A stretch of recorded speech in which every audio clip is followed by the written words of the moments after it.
името по легендите го добило, по две легенди има. Едната легенда е во минатото, пред селото се формира, а повеќе населби познати се околу селото, постоеле и денеска постојат рушевини, биле повеќе селца. Бидејќи планинско место било овде, селото Шума, ова над селото овде, одгоре голема шума, сечеле греди праеле, булови многу имало. И по буловите почнале ова централна населба на сегашното Бохула, со околните што биле селца, почнале да го викат Боула. Према документите вика во 18 век имало и трина Нисаринската река. Валавици, кои што го вала шајко што го откаја и покровите нашите мајки и баби што го откаја тогаш и што носеа нашите родители облека од шајак волнен, тој се валеше во тиквешијата исклучиво во нашето село.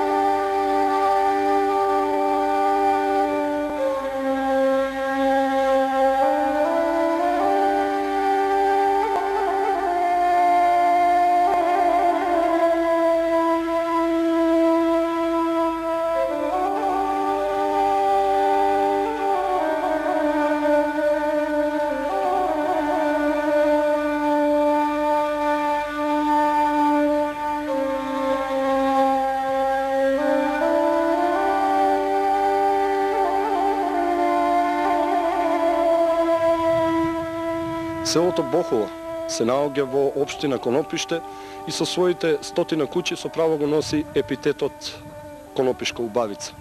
Ова село последниве години ја доживува својата ренесанса и тоа ренесанса во вистински смисол на зборот. Да напоменеме дека покрај новоизградените објекти во селото, речиси сите улици, да не речам улички, се асфалтирани, а селото и редовно се снабдува со електрична енергија, со вода, а има и поголем број на телефонски приклучоци. Името на селото Бохула се доведува во врска со ноќните грабливки, бувовите, или како во тоа време се нарекувале боувите, а да подсетиме дека тамо некаде во 16-тиот, крајот на 16-тиот и почетокот на 17-тиот век, на ова место, на овој простор имало само шуми. Селото тогаш било сместено во тој шумски предел и токму затоа поради бувовите или боувите и селото на некој начин го добило името. Имено селото Бохула со поголемиот дел лежи на левата и присојна страна на Бохулска река, која во подножјето на Кожух настанува од реката Дабошница, незината десна притока Петрошница и левата притока Нисарина. Долината се наоѓа помеѓу Гатеново и Ржиште и всечена е во повеќе егејски површини и тоа мощно проширена со неколку серии од тераси од 20, 40 и 80 метри. На двете пониски се наоѓа и поголемиот дел од селото. Под селото долината наеднаш се собира во клисура помеѓу чуката на левата страна и Страње и Ушевице на десната страна. Инаку да напоменам дека во селото има голем број на чешми, а во аторот на селото често се наоѓаат и извори.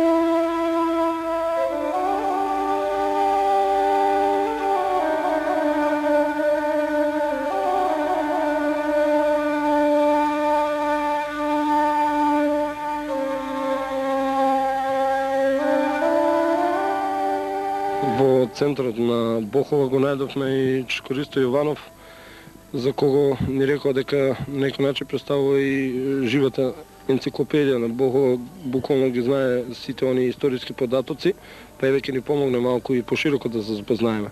Чикористо, кажи ни нешто за потеклото на Бохова, за потеклото на селото и за потеклото на името Бохова. Бохова, кој што мене ми е познато, по првите болутски седби која се организира, што и проучува документи, мислам, архивски и музеите, Бохова името по легендите го добило, по две легенди има.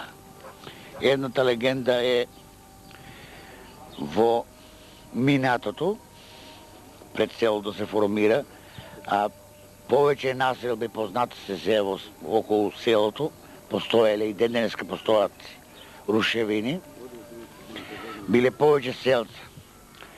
Бидејќи планинско место било овде, селото Шума, ова над селото овде, од голема шума, сечеле греди праеле, буови многу имало.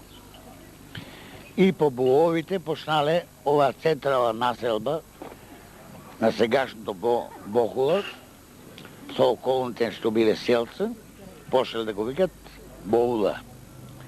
Тоа е по едната легенда. По другата легенда вели биле во 14 век повеќе населби околу селото Бохова сегашно, кај што постојат рушевини, остатоци уште, биле повеќе населби. Турците кога дошле тука, да се населат првите турци, а тие биле ловци.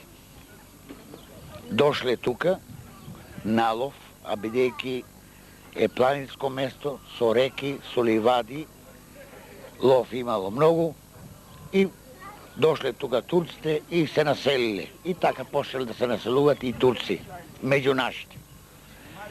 Бидејќи во околината на селото, и во селото, и преко селото, и околината на селото, има 3 реки, потоци, извори, лов за земјоделие, за сточарство, по турски боулук вика се има. По боулук го нарекли селото Бохова.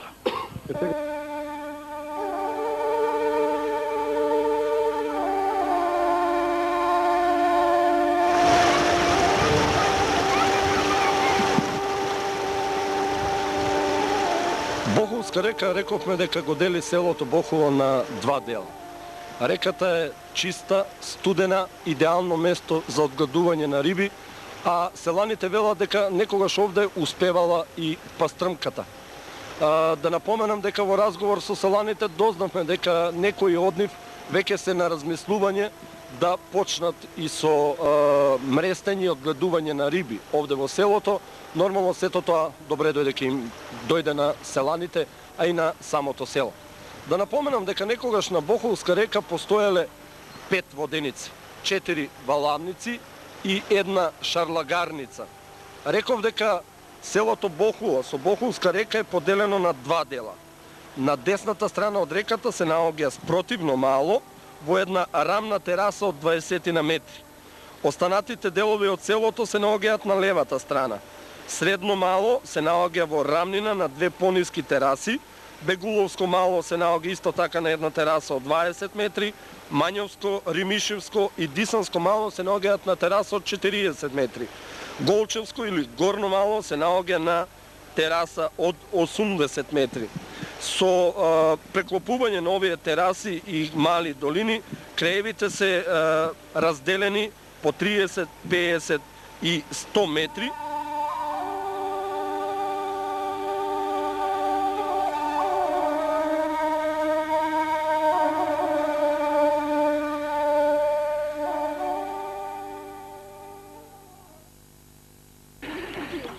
Мене кој што ми е познато сега и вака од материјали што сум сретнал, мислам, пишани и непишани, Во турско време, а тоа негде не по Кримската војна негде, на крајот на втората половина на 18 век, кога се појавила голема чума, тогаш дошле повеќе турци се населиле во селото. Пред тоа имало помалку турци. Во крајот на за втората половина на 18 век и почетокот на 19 век било селото во најголем подем, мислам, во пораст. Така да, према тие документи, јас што сум сретнал вак сега, записи негде селото станало до 400 куќи, од кои негде преку 260 куќи биле турци, а негде 140 куќи христијани, православни.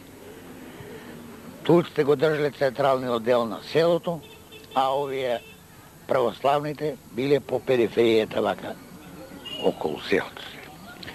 Тогаш луѓето се занимавале земјоделие, сточарство и валавиците овде.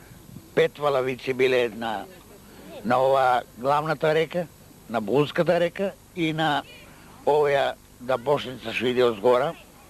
На таа биле 3, а према документите вика во 18 век имало и 3 на Нисаринската река. Валавици, кои што го вала шаекот што го откаја и покровите нашите мајки и баби што го откаја тогаш и што носеа нашите родители облека од шаек волнен, тој се валеше во тикве шијата исклучиво во нашето село. Селаните од Бохула во овие 5 валавици, групирани они по 5-6 души ортаци на една валавица, го собираа шаекот од целата околија тиквешка, со добиците, се знае тоа што коите, го носеа тук, го вала и го враќа на луѓето, му го враќа вала. Сега шалаганица имаше, воденици имаше собствени, тука се валаше, мелеше брашно и зејтин шалаган од сусам и од ова афион. Сега, некаден во крајот на 18 век и почетокот на 19 век било развиено доста и занајчиство. Имало 3-4 ковачи, дури имало и 2 ове, речи ги, како се вика брево за добици што чува, анови. Затоа што патот Демир Капија, Барово, Бохула и од Бохула преку порта за Тушим, за Егес, за Солун, караваните патувале тука со трговската роба. Бидејќи не била пуштена пругата по Вардарска долина од Скопје за Солун. Сега, во ова време било развиена и трговијата со тие ановите тука и коњите се ковеле, зоб зимале, така натки трговијата била развиена. Сега, после пуштањето на пругата, кој се тоа ми ја 1876 е пуштена Скопје Солун, замира овај караванот. Мислам трговијата сега. Сега, во Кралска Југославија, кој што ме познато, земјоделието беше најразвиено, ова што реков, валавици, воденици, исто часо, 30.000 овци, кози беа, повеќе, и оваа земја, цела што гледате, ова полето цело беше орано. Селото беше негде на околу 200 куќи и сите занимава исклучиво со земјоделие и сточарство.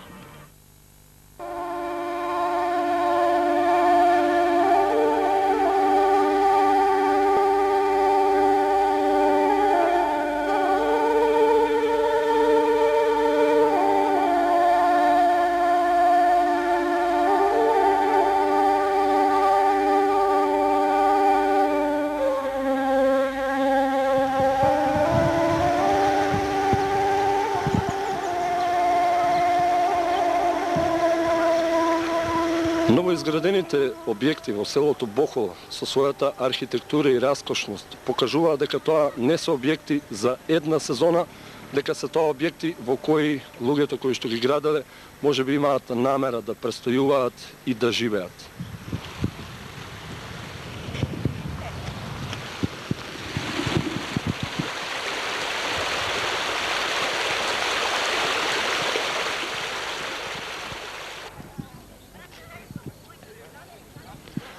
Во селото Бохола, според архитектурата, можете да го забележите типично македонското архитектонско здание, каде што чардакот е задолжителен белег на секој од оние постари куќи. Според информациите кои што ги добивме овде во селото, сега во Бохола фигурираат некаде околу 90 објекти во кои што се живее. Од тие 90 објекти, некаде се 65 нови, скроз нови објекти за живење, каде што луѓето живеат или цело време, или пак доаѓаат преку викендите и за време на одморите. Експанзијата на селото продолжува ренесансата на Бохола, луѓето продолжуваат да ги градат своите објекти овде во селото. Веќе и да не постои семејство кое што живее овде во Бохола, каде што нема телефонски приклучок, а рековме, веќе спомнавме дека со електрична енергија и со вода секое едно семејство редовно се снабдува.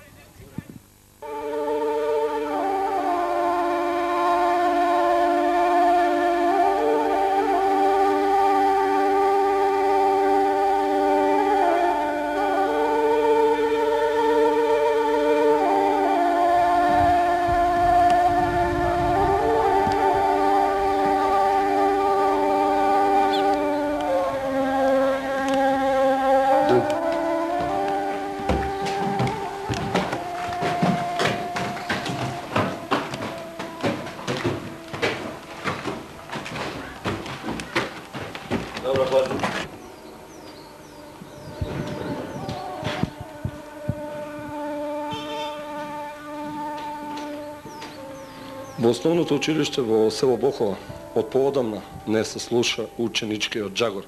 Од поодамна ова училиште на некој начин со тешки зборови кажано и сврлено до потреба. Но да напоменеме дека во ова основно училиште од 15 септември до 15 ноември 1944 година се наоѓала партизанската болница. Овде се лекувале борците на Народно-ослободителната војска на партизанските одреди на тогашна Југославија.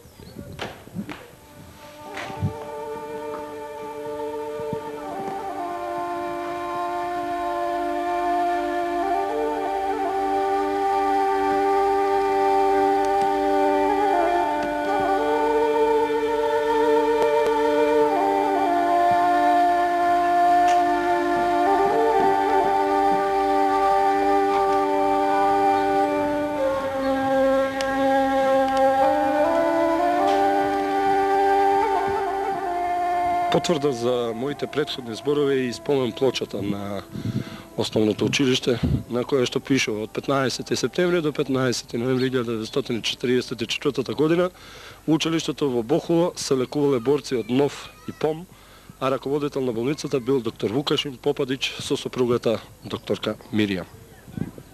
Виште кај нас во селото Бохола постоело од турско. И да ја најдов податци негде во книга една во црквата.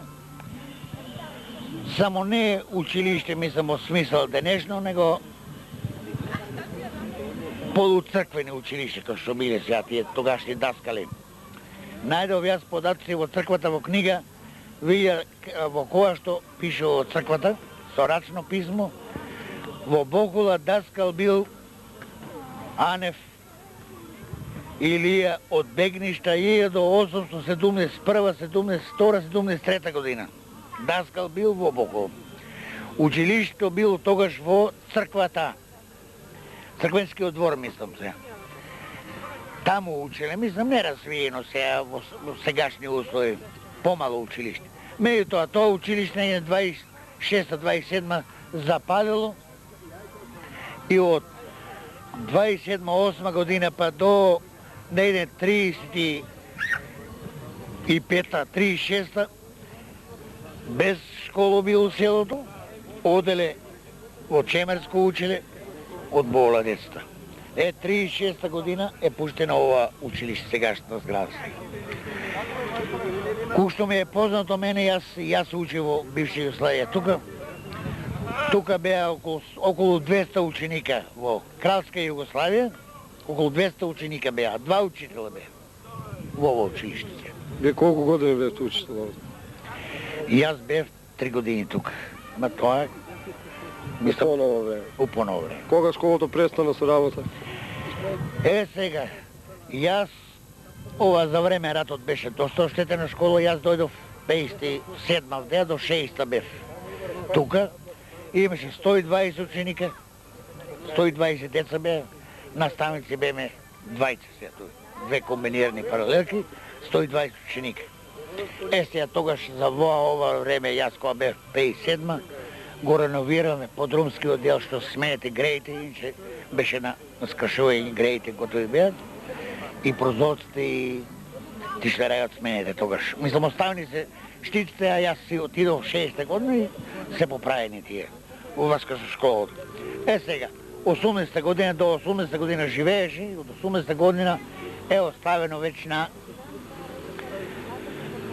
ничи и секој, не знам, едно време народна одбрана го имаше, нешто поправа, крпеа, сега кој го има, како има, важно на штета е што вако обект пробаѓа се. Тој има 2 комфорни станови горе за учителите, 2 училници, има подруми е целото, вредна зграда, ама не се користи.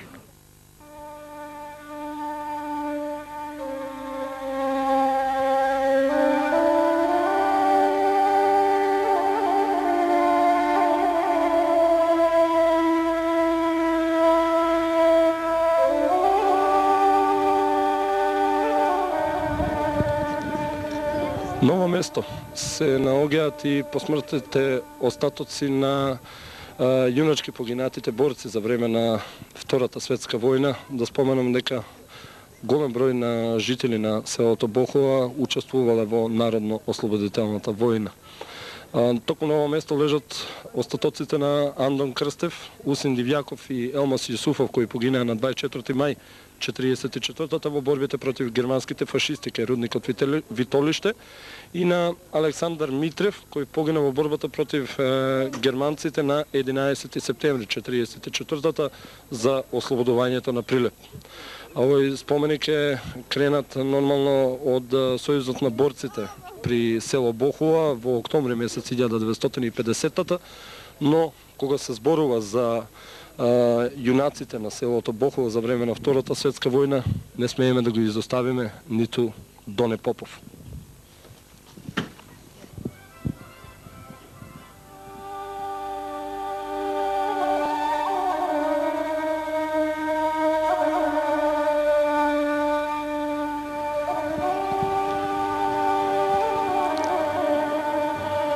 Црквата во селото Бохово му одолева на времето. Можете и сами да забележите дека таа е реновирана, поставена е настрешница, нормално со убави места за седење и за одмор, каде што и селаните и посетителите можат да се одморат. Да напоменам дека 2 поважни слави празнуваат овде во селото. Тоа се Свети Никола и Свети Атанас. Во дворот на црквата се забележува и камбанарија, за која што сме сигурни дека од поново време, и нормално и таа влегува во склопот на црквата овде во селото Бохова. Кога сме кај селото Бохова, мораме да напоменеме дека кон средината на 18-тиот век, кога во селото се доселиле пиперковци од Дебарско и од Кичевско, во селото имало само една турска куќа.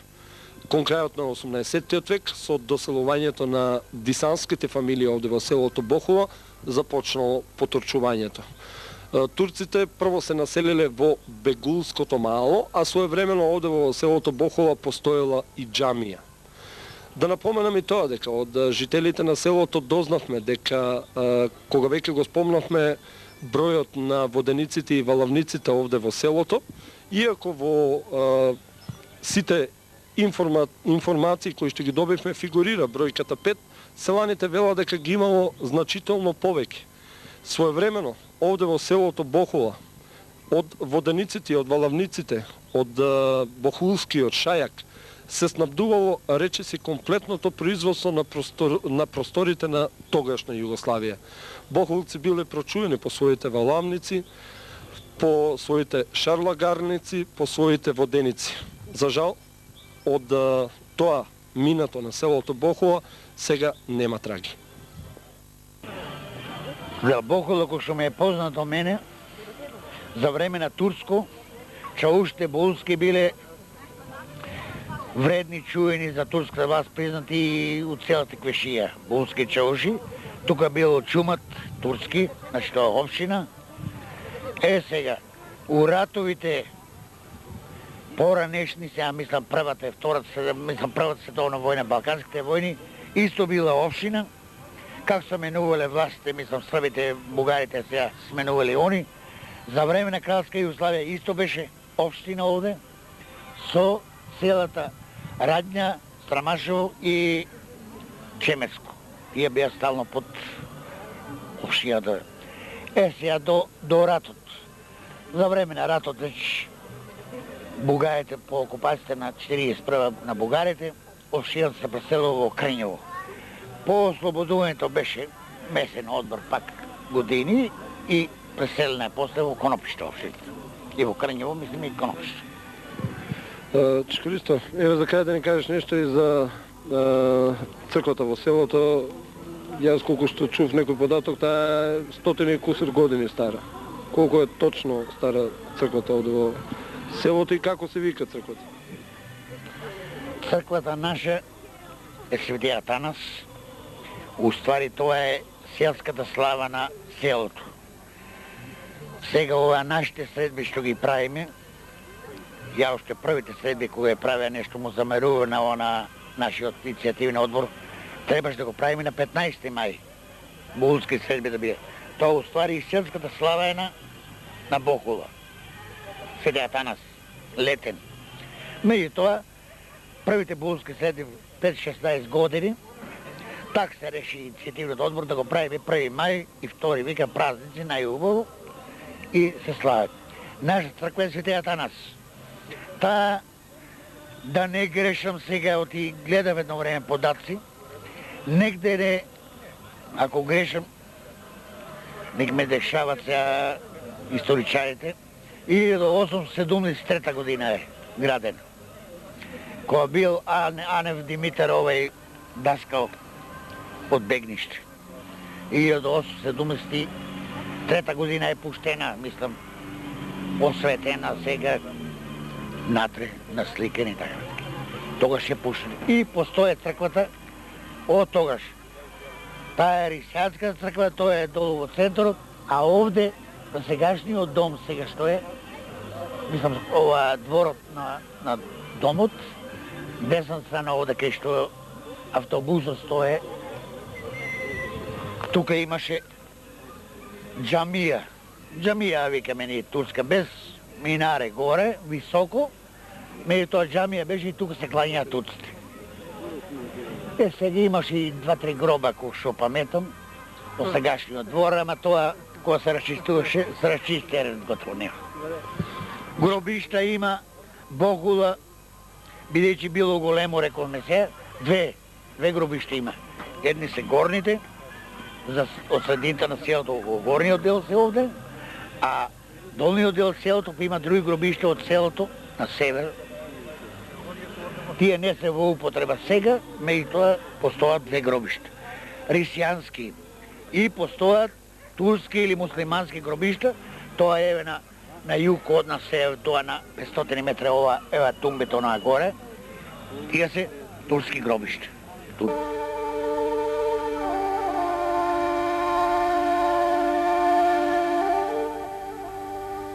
Го напуштаме селото Бохула со надеж дека експанзијата на селото ќе продолжи. Со решавањето на мелиоративниот проблем, селаните велат дека тоа е и повеќе од сигурно. Конопишката убавица дава убав пример за тоа како треба да се развиваат целата не само во општина Конопиште, туку и пошироко. Бохулската ренесанса е урнек за секое едно село, kako i во кој правец треба да се развива.